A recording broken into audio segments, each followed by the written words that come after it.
লালবাগ কেল্লা পুরান ঢাকার লালবাগে অবস্থিত। সম্রাট আওরঙ্গজেব তার শাসনামলে লালবাগ কেল্লা নির্মাণের ব্যবস্থা করেন। সম্রাট আওরঙ্গজেবের পুত্র যুবরাজ শাহজাদা আজম ১৬৭৮ খ্রিস্টাব্দে এই প্রাসাদ দুর্গের নির্মাণ কাজ শুরু করেন। তৎকালীন লালবাগ কেল্লার নামকরণ করা হয় আরঙ্গাবাদ কেল্লা বা আরঙ্গাবাদ দুর্গ। পরবর্তীতে সুবেদার শায়েস্তা খানের শাসনামলে ১৬৮৪ খ্রিস্টাব্দে নির্মাণ কাজ অসমাপ্ত রেখে দুর্গটি পরিত্যক্ত হয়। সে সময় নতুনভাবে আরঙ্গাবাদ কেল্লা বাদ দিয়ে লালবাগ কেল্লা নামকরণ করা হয়, যা বর্তমানে প্রচলিত।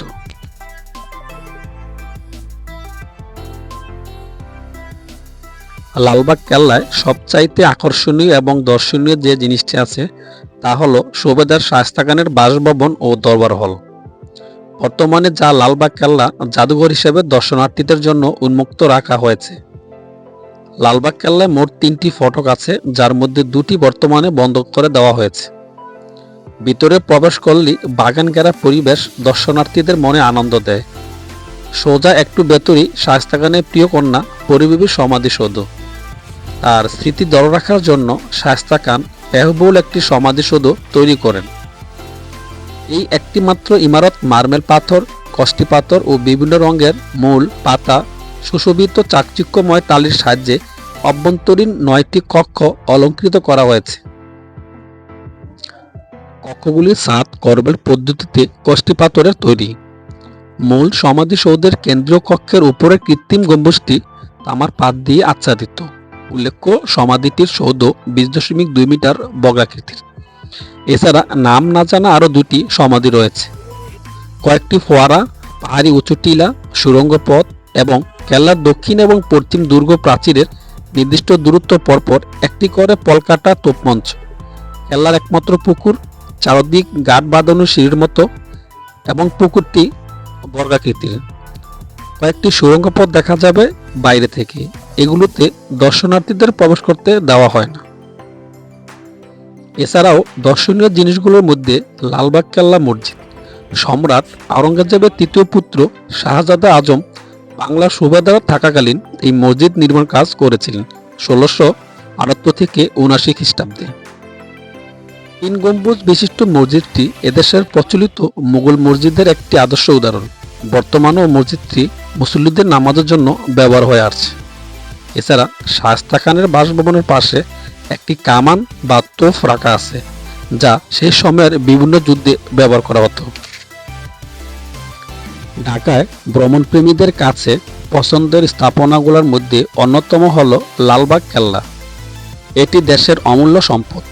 প্রতিদিন শত শত দেশি বিদেশি দর্শনার্থীর পদচারণায় মুখর থাকে লালবাগ এলাকার এই দুর্গ। বাংলাদেশে এটাই মোগল আমলের একমাত্র ঐতিহাসিক নিদর্শন। লালবাগ কেল্লার একটি ছবি বেশ পরিচিত। এটি মূলত পরিবিবির সমাধি। এখানে ৩টি বিশাল দরজা আছে। এর মধ্যে বর্তমানে জনসাধারণ কেবল একটি ফটক ব্যবহার করতে পারেন। লালবাগ কেল্লায় আসলে আপনি সাময়িক সময়ের জন্য হারিয়ে যাবেন অন্য একটি জগতে। তাছাড়া এখানে শায়েস্তা খানের কথিত ছোট কন্যা শামশাদ বানুরও সমাধি রয়েছে। লালবাগ কেল্লা প্রবেশ টিকিট মূল্য জনপ্রতি ২০ টাকা এবং বিদেশি পর্যটকদের ক্ষেত্রে টিকিটের মূল্য জনপ্রতি ২০০ টাকা। ৫ বছর বয়সের নিচে বাচ্চাদের জন্য লালবাগ কেল্লা প্রবেশ করতে টিকিটের প্রয়োজন নেই। মনে রাখতে হবে, লালবাগ কেল্লা রবিবার বন্ধ থাকে এবং সোমবার অর্ধ দিবসের জন্য বন্ধ থাকে। এছাড়াও সকল বিশেষ সরকারি ছুটির দিনে লালবাগ কেল্লা বন্ধ থাকে।